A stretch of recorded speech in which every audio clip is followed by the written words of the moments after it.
Padahal ternyata kesedihan itu kita saksikan, dia bukan aku. Artinya kesedihan itu kita beri ruang. Nah, munculnya ruang ini, ya, munculnya ruang penyaksi itu menjadikan hati kita menjadi lebih luas. Akhirnya kita lebih plong. Dan harapan kita kalau sudah begitu ya, alam nasroh laka sodrok. Ya Allah, lapangkan dada hamba. Wa wadokna angka wizrok. Maka Allah akan mengangkat beban-beban hidup kita. Teman-teman harus masuk lebih dalam. Ternyata apakah yang merasa menyaksikan tadi itu masih bisa disaksikan apa enggak? Kalau kita masih bisa menyaksikan sang yang merasa menjadi penyaksi, ya ini saya tulis, menyaksikan penyaksi. Nah, berarti yang menyaksikan ini kan lebih penyaksi daripada yang kita saksikan, yang merasa menjadi penyaksi tadi. Ya, ya pelan-pelan ya. Tahap kelima adalah tahap merasakan kebingungan. Ya, tahap munculnya kebingungan. Jadi kok yang menyaksikan ini kok masih bisa disaksikan? Lalu yang merasa bisa menyaksikan yang menyaksikan kok bisa disaksikan? Ternyata yang menyaksikan yang merasa menyaksikan terhadap yang merasa menyaksikan ternyata masih bisa disaksikan. Terus begitu akhirnya nggak selesai-selesai, bingung akhirnya. Nah itu kalau bingung ini sebenarnya kita ini sudah mau sampai ke puncak. Belum sampai puncak ya. Ini di persimpangan sudah di kita ibarat kita mau ke puncak gunung, kita ini sudah mau sampai ke sana tapi ujiannya berat. Nah, saat orang bingung, nah ini ada dua jalur. Ada dua jalur. Yang nggak beruntung adalah pada saat dia bingung, dia semakin ngotot. Pada saat dia bingung, dia semakin ngotot untuk memahami ini nanti lama-lama bingung dan resikonya ini berat. Bisa berat maksudnya ya. Resikonya lo melalui kebingungan terus putus asa. Nah, itu kalau sudah putus asa, sudah. Ya, berarti yang saya sebut kemarin itu merosot. Karena dia putus asa. Makanya ini adalah ya kadang-kadang disinilah kita memerlukan memerlukan seorang pemandu ya.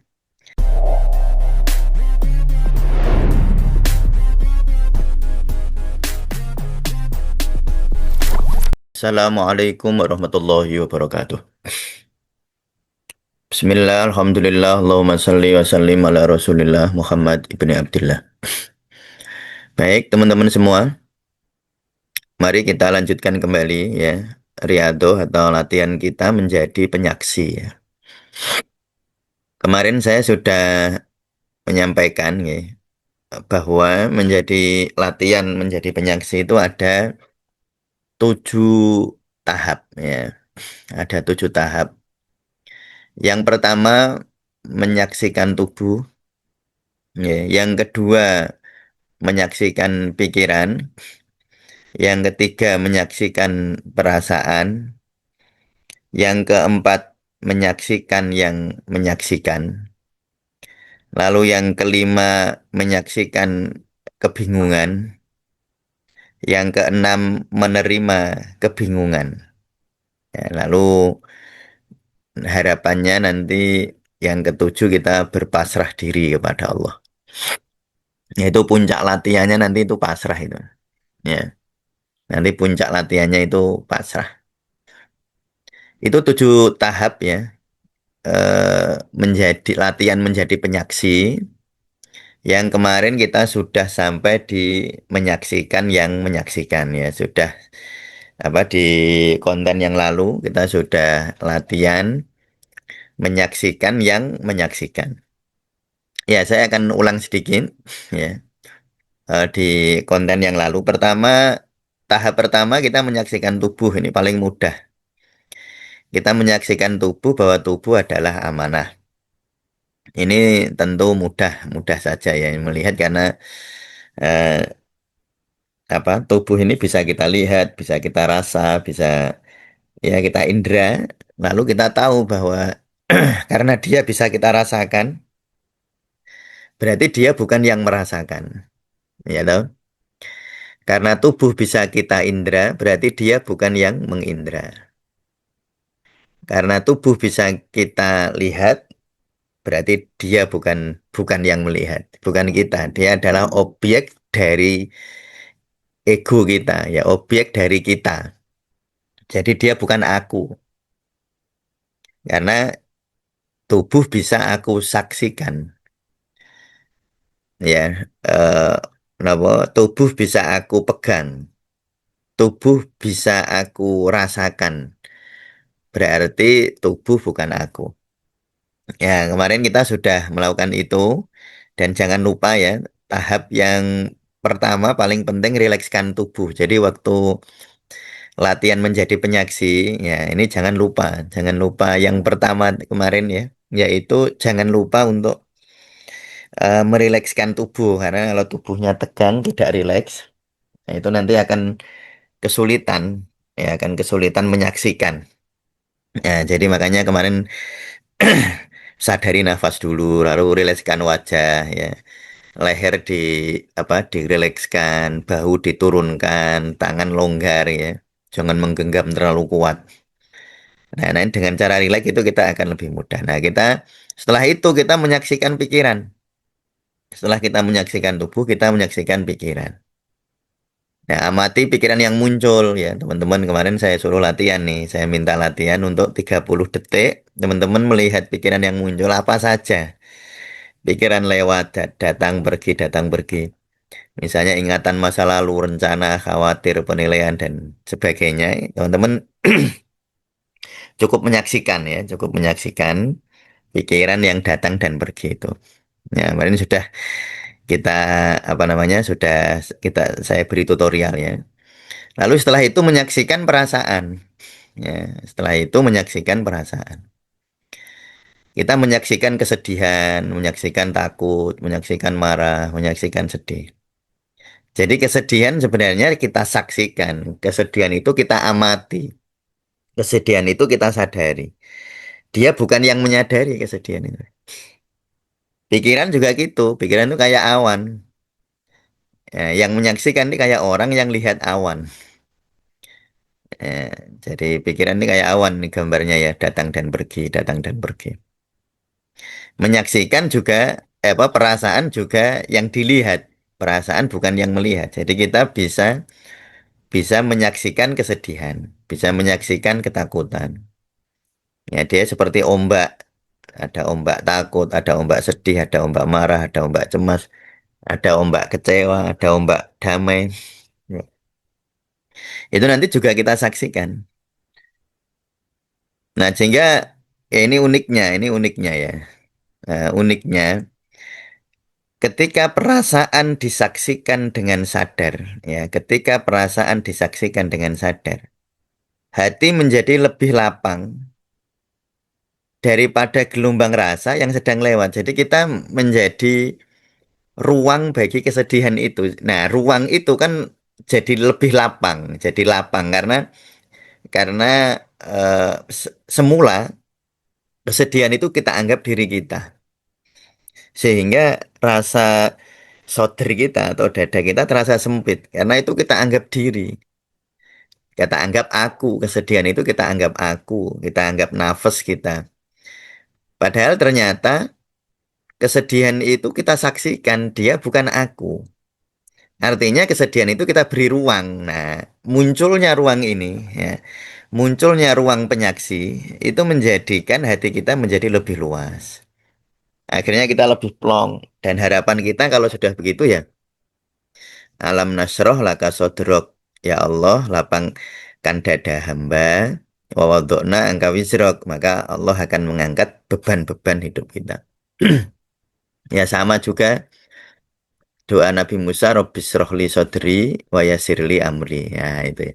Ya Allah, lapangkan dadaku lalu mudahkan urusanku. Jadi memudahkan urusan itu ketika seseorang itu punya masalah, punya punya problem. Ya itu paling, ya tentu banyak cara, jalan untuk menyelesaikan masalah ya. Tapi kalau di tasawuf Indonesia, jalan penyelesaian masalah itu tidak fokus ke objek masalah. Kayak teman-teman silahkan mau fokus ke objek masalah itu ya sah secara syariat ya. Tetapi ada jalan lain, ketika kita punya masalah, kita tidak fokus ke objek masalah, kita fokus kepada yang merasa punya masalah. Nah, ini tadi maksudnya.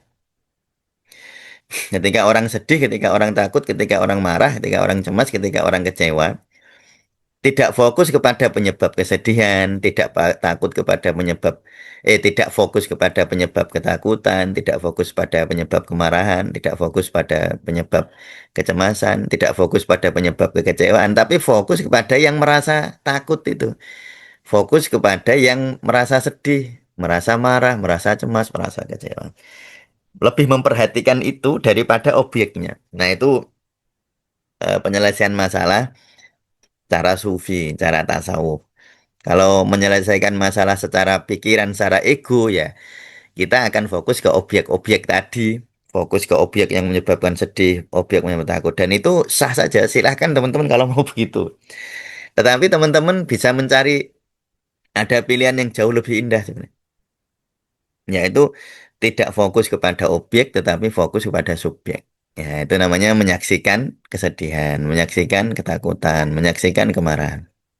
Ya, jadi artinya ketika kita latihan seperti ini sebenarnya kita entah entah kita sadari atau tidak, kita sebenarnya sedang menyelesaikan masalah yang sedang kita hadapi. Ya, dengan cara ini, dengan cara riyadhah menjadi penyaksi. Nah, itu ya. Ini mungkin lebih menyaksikan tubuh saya kira cukup sederhana, banyak orang bisa saya kira ya. Menyaksikan pikiran ya sedikit lebih sulit ya.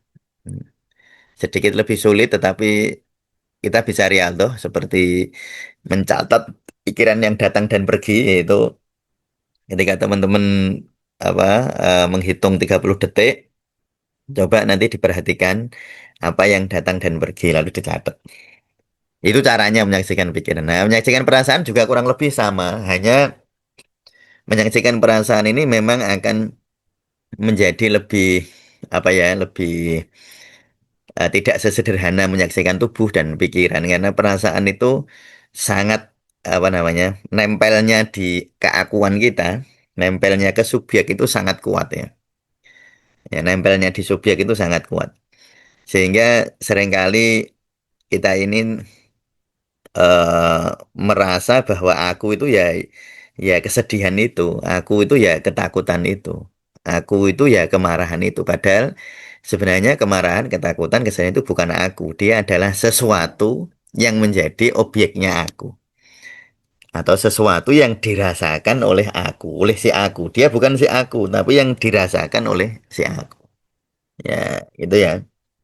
Nah, itu mungkin agak sedikit lebih rumit barangkali bagi banyak orang, tapi tidak masalah.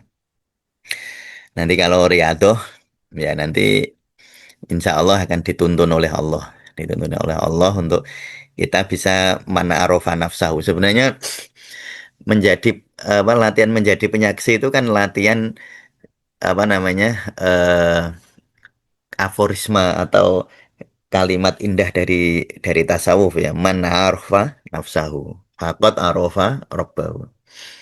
Barang siapa memahami dirinya, memahami akunya, maka dia akan memahami Tuhannya. Nah itu ya ini latihannya itu. Jadi latihan mana arafa nafsahu faqad arafa rabbahu ya latihan menjadi penyaksi ini.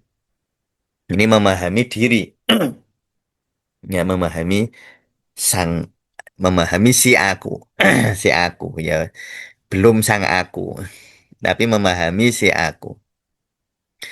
Nah setelah itu, nah ini nanti rumitnya, ini nanti lebih rumit ini yang di sini. Ya, mari kita apa belajar pelan-pelan. Ketika teman-teman menyaksikan tubuh, mudah saja kita akan sampaikan tubuh bukan aku. Ya, mudah itu. Tetapi di situ teman-teman akan merasakan sesuatu yang menyaksikan tubuh. Ya, saat itu teman-teman menyaksikan sesuatu atau menyaksikan teman-teman menjadi merasa teman-teman menyaksikan tubuh. Nah, tetapi rasa menyaksikan tubuh itu ternyata ya bisa disaksikan. Ya, pelan-pelan ya. Ini kalau digambar ini tuh saya gambari gini. Ini misalnya objek ya. Objek itu disaksikan oleh si aku, oleh yang merasa menyaksikan ya, bukan si aku. Oleh merasa yang menyaksikan ini. Tapi yang menyaksikan ini sebenarnya juga bisa disaksikan oleh ini, bisa disaksikan oleh ini. Nah, tetapi nanti yang merasa menyaksikan ini pun ya nanti disaksikan juga. Nah, jika sesuatu itu masih bisa disaksikan, maka penyaksian itu masih bukan penyaksian yang sejati. Itu masih penyaksian di level intelektual ya. Jadi belum benar-benar menjadi penyaksi sebenarnya. Karena yang merasa menyaksikan itu masih tersaksikan. Karena dia masih tersaksikan, berarti dia masih pikiran, itu masih pikiran sebenarnya. Yakni pikiran yang menyaksikan pikiran yang lain. Nah, pelan-pelan ini mungkin ya jika teman-teman merasa kesulitan dengan apa yang saya sampaikan, cukup tarik nafas, lalu kembali aja lah, lalu rileks kembali kepada Allah, zikir, astagfirullah, Allahumma sholli ala sayyidina Muhammad, terus gitu aja kalau bingung. Ya, kalau teman-teman merasa mengikuti ini bingung, segera rendah hati, ya tidak perlu dikuatkan egonya lagi ya. Sudah saya bingung, titik ya sudah terus pasrah kepada Allah, ya Allah kalau bingung, gitu aja ya, nggak usah teman-teman metenteng, metenteng itu nggak usah ngotot, karena ngotot atau metenteng itu sebenarnya kita sedang justru menguatkan ego sebenarnya. Saya itu selalu ingat dulu ya waktu sama Abah sama guru saya ini. Ketika membahas hal-hal yang semacam ini, lalu saya bingung, lalu saya ngotot, ya Abah langsung terus rilek anu gawe ke teh, buatin teh, terus ngobrol yang lain. terus terus ngobrol yang ringan-ringan, ya ngobrol besok mau apa, besok nganter aku neng anu Mir, neng sawah besok nganter aku, ya ngobrol-ngobrol hal-hal ringan lah gitu. Ya besok masak opo, besok arep maem opo gitu.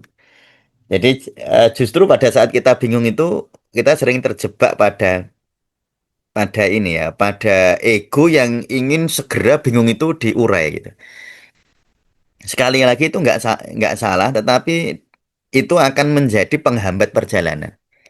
Jadi kalau kita bingung itu lebih baik ya sudah langsung terus ngopi apa ngeteh apa ya harus ngobrol ringan gitu ya, gitu ya, ya apa terus apa lihat apa lihat di YouTube yang menghibur gitu ya, gitu aja ya, daripada kita ngotot ngotot untuk memahami ya, ya makanya waktu orang bingung itu ada dua jalan, mau ngotot memahami dengan resiko ego semakin kuat ya, itu risikonya memang, atau relax. Nah, atau relax terus bahas hal-hal yang ringan-ringan saja, bahas makanan, bahas bahas sepak bola kalau perlu ya. Bahas ini, wah ini besok ini apa namanya, 16 besar Piala Dunia ini siapa saja yang lolos ya, segitu gitu aja. Daripada ya, itu bagi saya begitu ya, pengalaman perjalanan itu lebih mudah dengan cara seperti itu. Ya saya tentu tidak bisa memaksa teman-teman untuk jalan seperti itu, untuk mengikuti jalan saya, tetapi kita memberikan pilihan. Nah, teman-teman bisa ngotot dengan risiko tadi nanti makin bingung biasanya. Ya, karena egonya akan semakin kuat. Ya, jadi begini, saya ulang lagi. Teman-teman menyaksikan pikiran ya. Ya, tadi teman-teman saya minta untuk menyaksikan pikiran yang datang dan pergi. Ini pikiran datang, pikiran pergi, pikiran datang, pikiran pergi. Nah, saat seperti itu kan ada yang menyaksikan, merasa menyaksikan pikiran yang datang dan pergi. Nah, coba teman-teman rasakan saat seperti itu yang merasa memperhatikan pikiran yang datang dan pergi itu bisa diperhatikan nggak? Kalau itu masih bisa diperhatikan, berarti itu bukan si aku. Dia masih si pikiran sebenarnya. Lalu disaksikan lagi gitu. Itu bukan salah loh ya. Ini bukan terus, oh berarti salah ya Pak. Bukan, bukan salah. Memang begitu. Makanya saya dari awal ini saya buat ini 7 tahap gitu. 7 tahap menjadi penyaksi itu. Ini bukan salah, ya memang begitu. Itu perjalanan, jadi hijab-hijabnya akan tersingkap. Pertama, hijab kita adalah pikiran, ya, tubuh. Hijabnya tubuh. Lalu tubuh ini kita lampaui dengan cara kita saksikan. Hijabnya terbuka. Tetapi hijab itu akan muncul hijab baru, yaitu hijab yang merasa menyaksikan tubuh itu. Nah, hijab baru yang berupa rasa atau ego yang merasa menyaksikan itu kita saksikan lagi. Nah, sehingga hijabnya nanti tersingkap lagi, lalu akan terlihat hijab baru lagi. Kayak kayak orang ini mengupas bawang. Pertama kita kupas lapisan pertama, belum selesai sebenarnya. Ada lapisan kedua, kita kupas lagi. Oh, ternyata belum selesai, kita kupas lagi. Ternyata belum selesai, kita kupas lagi. Jadi itu bukan salah loh. Nanti teman-teman kalau merasa berarti aku salah. Nah, nanti wah itu benturan ego nanti kalau gitu. Nah, kalau sudah benturan begitu, kita kesulitan. Nah, jadi saya harap teman-teman tidak menganggap itu sebuah kesalahan. Itu perjalanan ya, bukan kesalahan.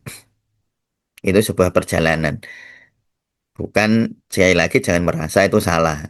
Kalau teman-teman merasa itu salah, nanti teman-teman munculnya persepsi kecewa. Kalau kecewa, egonya menebal, menguat, ya, jadi kesulitan lagi.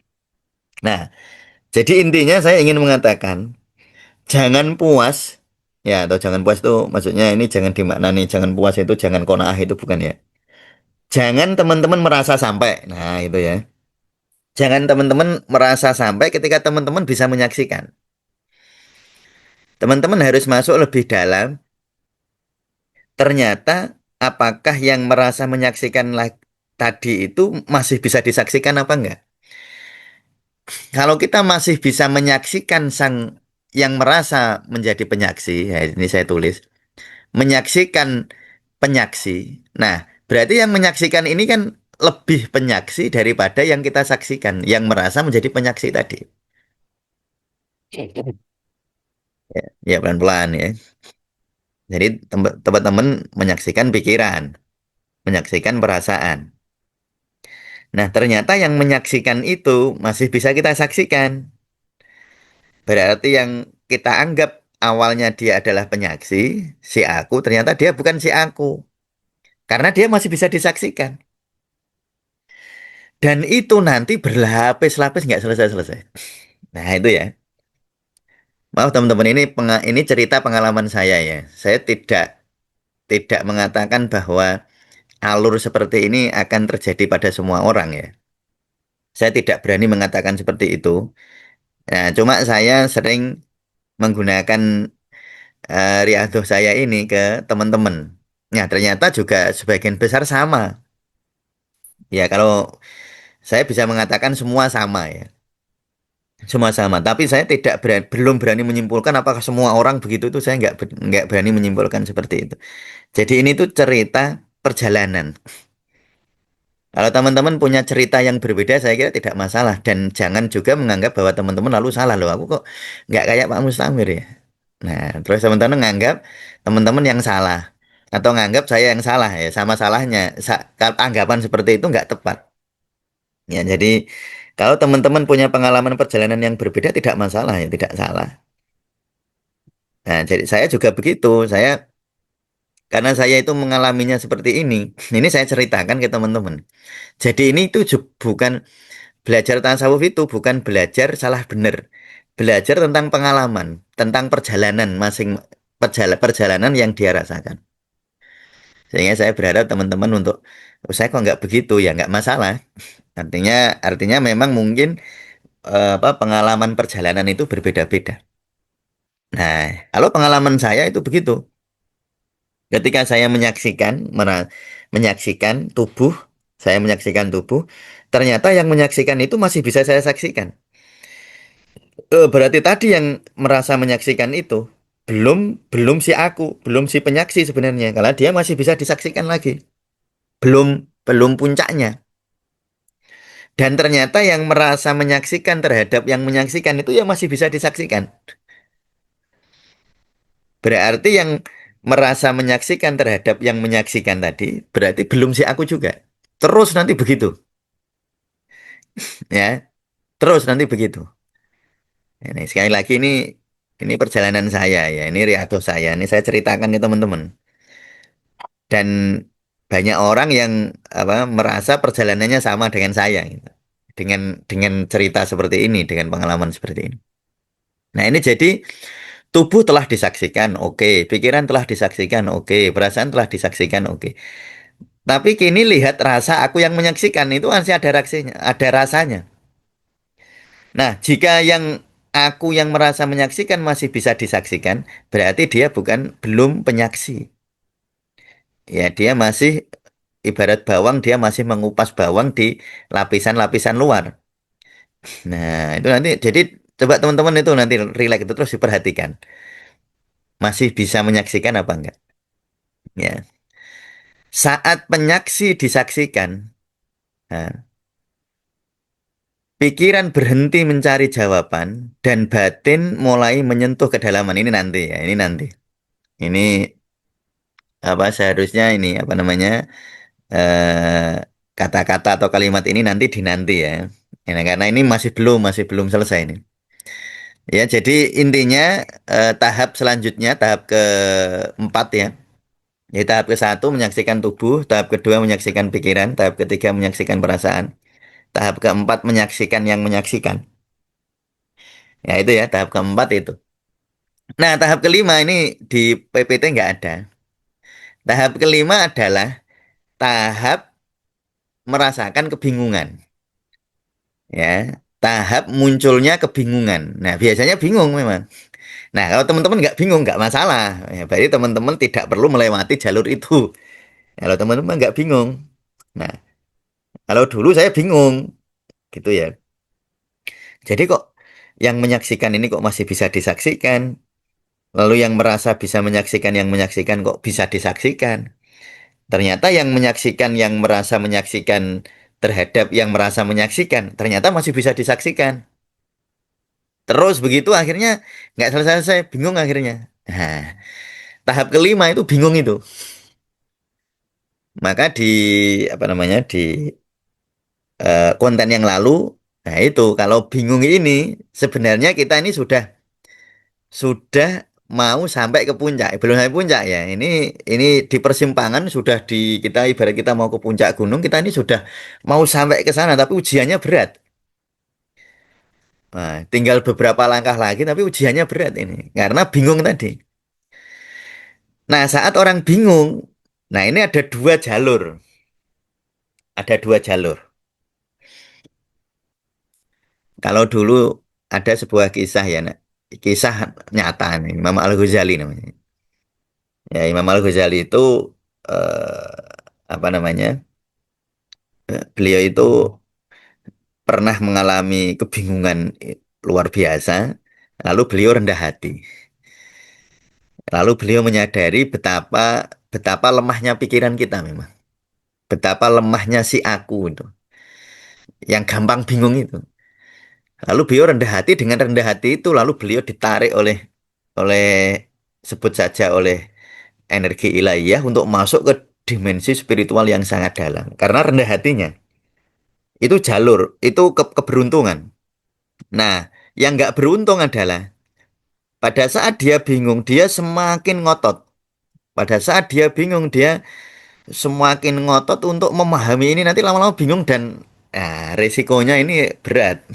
Bisa berat maksudnya ya. Resikonya lo mengalami kebingungan, terus putus asa. Nah, itu kalau sudah putus asa, sudah. Ya, berarti yang saya sebut kemarin itu merosot. Karena dia putus asa. Makanya ini adalah kadang-kadang disinilah kita memerlukan memerlukan seorang pemandu ya. Itu di level-level seperti ini ya. Ketika orang itu mengalami kebingungan. Karena ini kayak persimpangan jalan. Ya, pada saat orang berada di level penyaksi yang di sini ini, level penyaksi kebingungan semacam ini disitulah kita sebenarnya memerlukan seorang pemandu itu di situ. Ya, walaupun saya tidak mengatakan memiliki pemandu itu wajib, tetapi disinilah sebenarnya betapa betapa kita rapuhnya di situ. Betapa pikiran ini eh, rapuh dan tidak berdaya. Nah, saat seperti ini ada dua kemungkinan. Nah, ini pada saat orang berada di titik ini, berada di dalam titik kebingungan ini ada dua kemungkinan. Kita akan masuk ke dunia atau dimensi rohani yang lebih dalam, atau kita masuk ke dunia ego yang lebih kental, ke dunia ego yang lebih kuat, ke dunia ego yang lebih kaku, ke dunia ego yang lebih padat. Ini di sini nih. Nah, saat seperti ini itu ada dua kemungkinan. Nah, itu yang dulu guru saya selalu sampaikan, ihdinas sirotol mustaqim, ihdinas sirotol mustaqim, ya Allah, hanya Engkau yang bisa memberi hamba petunjuk. Itu rendah hati, nggih pun kula nderek jenengan ya Allah. Loh gitu loh. Itu namanya kita memilih memilih jalan kepasrahan itu di sini. Inilah jalan kepasrahan itu. Di sini gitu. Ketika kita bingung ini. Karena ada kemungkinan waktu kita bingung ini kita makin ngotot, makin padat ego kita dan semakin sulit dan nanti bisa menimbulkan semacam keputusasaan. Nah, lalu sudah kalau sudah putus asa ya yang seharusnya kita bisa naik ke level spiritual yang lebih tinggi, jadi kita merosot ke bawah lagi. Ya ini di sini nggak ada lagi tipsnya. Tipsnya ya kalau sudah begitu sudah kebingungan. Nah ini ya lalu baru masuk ke enam. Ya jadi yang kelima menyaksikan penyaksi. Ya yang keempat ya ini yang pertama menyaksikan tubuh, yang kedua menyaksikan pikiran, yang ketiga menyaksikan perasaan, yang keempat menyaksikan yang menyaksikan, yang kelima menyaksikan kebingungan kita sendiri. Nah, itu disaksikan lagi. Ya, disaksikan bahwa kita ini sedang bingung. Nah, lalu kita menerima kebingungan itu. Nah, ini. Kalau kita masuk ke sini, masuk ke menerima kebingungan itu, maka ya Allah itu Maha Pengasih. Allah itu Maha Penyayang. Allah itu Al-Hadi. Allah itu Maha memberi petunjuk. Allah itu Maha Maha baik. Ya, Allah itu Maha Cahaya. Nah, Allah itu Maha memberi penerang. Jadi sangat husnudzon bahwa kalau kita mau menerima kebingungan kita itu dengan cara nggih ya Allah saya menerimanya. Saya bingung ya Allah. Tapi rendah hati ya, bingung yang betul-betul kayak orang terus pasrah gitu. Ya, jadi bingung lalu ya seperti teman-teman gini. Ini contoh ya. Ini teman-teman jalan nih. Mau ke misalnya ini masjid di depan rumah saya ini. Teman-teman mau ke masjid di depan rumah saya namanya Masjid Al-Fatah. Lalu teman-teman sudah ngikuti Google Map, sudah muter, sudah sesuai Google Map, dan bingung. Akhirnya bingung karena nggak nyampe-nyampe gitu ke tempat itu, muter-muter aja. Nah, saat seperti itu teman-teman harus, bukan harus ya, teman-teman menerima kebingungan.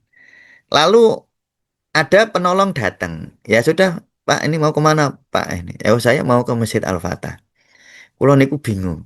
Nggih pun derek saya. Nah, teman-teman ketika begitu teman-teman bener-bener pasrah. Ya ikut. Nah, yang repot ketika teman-teman bingung tapi nggak pasrah. Pokoknya buatnya kulo goleki gitu. Lah namanya kalau ada orang nolong, ayo ikut saya Pak. Saya bawa ke Al-Fatah. Jenengan saya antar ke Al-Fatah. Kalau teman-teman nggak ngotot kan gampang. Ya, tinggal ngikutin aja nanti nyampe Al-Fatah. Tetapi repotnya kalau teman-teman bingung terus ngotot. Pokoknya saya harus mencarinya sendiri ini. Ya, nanti resikonya ya makin bingung biasanya. Nah, sehingga yang keenam, ya ini yang keenam adalah menerima kebingungan itu. Nah, di sini kalau sudah begitu, teman-teman bisa latihan zikir nafas kolbia. Kalau sudah di level di level kebingungan tadi, di level yang kelima, yaitu munculnya kebingungan. Jadi level keempat itu menyaksikan sang penyaksi. Nah, ternyata yang menyaksikan masih bisa disaksikan, yang merasa menyaksikan, yang menyaksikan masih bisa disaksikan, bingung nanti. Kita jadi bingung. Muncullah kebingungan. Itu level kelima. Nah, kalau muncul kebingungan, terimalah kebingungan. Teman-teman menerima kebingungan itu. Tarik nafas terima, hembuskan nafas ikhlas. Ya, zikir nafas kolfiah ini. Tarik nafas terima, hembuskan nafas ikhlas. Tarik nafas terima, hembuskan nafas ikhlas. Dan betul-betul menerima. Ya, betul-betul menerima. Nah, saat seperti itu ya banyak-banyak doa lah. Ihdinas sirotol mustaqim. Ihdinas sirotol mustaqim gitu. Dan waktu berdoa itu ya pasrah. Maksudnya jangan merasa bisa. Nah, kalau orang masih merasa bisa ya suruh pasrah ya susah. Wong masih merasa bisa. Nah, sehingga ketika kebingungan bisa disadari lalu diterima, jadi menyadari kebingungan lalu menerima kebingungan, berarti batin tidak sepenuhnya tenggelam di dalamnya. Nanti kalau teman-teman tidak menerima kebingungan itu, nanti teman-teman akan disergap dan akan dimangsa oleh kebingungan itu, atau teman-teman akan tenggelam di dalam kebingungan itu. Nah, dan itu nanti efek psikologisnya bisa macam-macam. Ya, sebab ada yang putus asa, ada yang bingung, ada yang marah, ada yang macam-macam. Nah, diam, sabar, dan percaya cahaya akan datang pada waktunya. Ya, tapi ya tetap latihan tadi. Latihan dulu begini. Kalau orang nggak latihan, nggak sungguh-sungguh kan yang nolong. Lihat, lalu untuk apa Ustadz? Kok kita harus riado, harus latihan semacam itu? Kan langsung pasrah aja. Bisa, ya memang bisa. Teman-teman langsung pasrah gitu bisa. Tetapi kepasrahan orang yang sudah riado itu rasanya berbeda. Orang kalau sudah latihan, sudah riado terus nggak bisa. Kepasrahannya itu lebih lebih kualitatif itu. Lebih berkualitas pasrahnya daripada orang yang nggak pernah latihan lalu tiba-tiba pasrah. Kan beda kan? Jadi orang itu kalau sudah bersungguh-sungguh lalu pasrah, ini kepasrahannya itu totalitas, betul-betul pasrah. Karena dia egonya sudah terbentur-bentur gitu. Jadi kalau teman-teman sudah latihan merasakan kebingungan tadi kan ego terbentur-bentur. Sehingga kalau dia pasrah, pasrahnya bisa total. Tapi kalau nggak pernah bingung kan pasrahnya ya pasrah yang kualitasnya kurang. Nah coba aja teman-teman rasakan. Ya, jadi diterima kebingungan. Kebingungan bukan kegagalan. Kebingungan adalah bagian dari perjalanan. Sadari kebingungan, terima kebingungan. Jangan tergesa mencari jawaban. Memang misteri ruhani itu memerlukan kesabaran, memerlukan adab ya. Memerlukan adab itu kerendah hatian ya. Memerlukan itu. Ya, teman-teman tidak bisa me, apa, memaksa kebingungan hilang dengan memaksa. Jadi teman-teman tidak bisa memaksa kebingungan, apalagi memaksa dengan memaksa. Nanti semakin padat egonya. Jadi yang paling indah ya, ya itu tadi, ketika kebingungan datang, disadari lalu diterima. Diterimanya gimana ya? Kalau di tasawuf Indonesia ya, dikir nafas kolbia, tarik nafas terima, hembuskan ikhlas, tarik nafas terima, hembuskan ikhlas. Akhirnya kita masuk ke puncak perjalanan. Nah, masih perjalanan yaitu kepasrahan kepada Allah. Wis sudah sabar, pasrah kepada Allah. Nah, ini sabar, pasrah setelah mengalami kebingungan itu tadi. Lalu teman-teman berpasrah kepada Allah, ya Allah, ihdinas sirotol mustaqim. Ya, nanti kalau orang-orang itu, kalau kita ya mengalami perjalanan lalu berpasrah diri, lalu ndelalah misalnya Allah itu memberikan kita hidayah, itu kita tetap tawadhu. Karena kita tahu bahwa ternyata saya ini bisa menjadi penyaksi gitu, sebut saja begitu. Ternyata bukan karena saya. Ternyata ini karena ditolong Allah. Wong. Nyatanya tadi saya bingung. Kayak tadi ya saya kasih contoh. Ketika teman-teman bingung mau nyari Masjid Al-Fatah kan, kan teman-teman nganu apa namanya bingung muter-muter sudah pakai GPS sudah nanya kanan kiri nggak ada yang apa yang memberi arah yang tepat lalu tiba-tiba ada orang yang menolong teman-teman bawa teman kan teman-teman lalu apa rasa sombongnya nggak ada. Rasa sombongnya kan luruh. Wong. Nyampainya ke sini itu karena ditolong oleh oleh seseorang itu. Sehingga nyampainya teman-teman ke Masjid Al-Fatah itu membawa ketawaduan, jadi tawadu, jadi apa kesombongannya luruh. Nah, itu luar biasanya di situ. Ya. Nah, itu ya. Jadi justru Riyadhah yang tadi berjalan 7 tahap tadi itu, kalau betul-betul kita menghayatinya, maka ketika ada saatnya, pada waktunya, ini insya Allah Allah akan menolong kita. Dan inilah yang ketujuh, ya, tahap yang ketujuh pasrah. Pasrah kepada Allah. Jadi itu pertama kita merasakan tubuh bukan aku, pikiran bukan aku, perasaan bukan aku. Penyaksi pun bukan pegangan terakhir karena ternyata penyaksi masih bisa disaksikan. Oh, nanti lalu muncul kebingungan. Nah, bahkan kebingungan itu juga tanda itu tanda.